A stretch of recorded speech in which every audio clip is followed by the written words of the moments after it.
As Ryan McMakin pointed out back in April, Trump claiming unilateral control over the power to levy taxes is not at all unprecedented.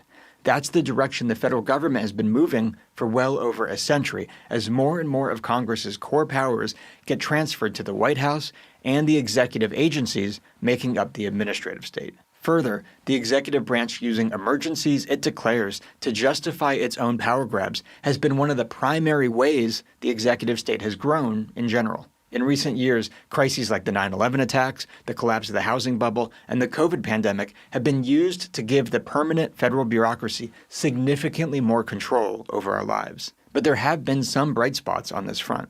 One of them was the Supreme Court's embrace of the major questions doctrine, which restricted the administrative state's ability to interpret vague language in legislation in whichever way granted itself the most power. On top of that, last year, the court overturned the so-called Chevron doctrine. Taking its name from the 1984 case involving the energy company Chevron that established it, the Chevron doctrine held that whenever a dispute arose between citizens and an executive agency because of ambiguous language in legislation relating to the agency's function, the courts were to defer to the agency's interpretation of the law. The overturn meant victims of the administrative state's most flagrant power grabs wouldn't have to wait for their case to get all the way to the Supreme Court to see justice. Together, these various rulings dealt a serious blow to the administrative state, and because they were largely driven forward by justices appointed by Trump, they were framed as part of Trump's broader effort to roll back the permanent administrative bureaucracy in D.C.,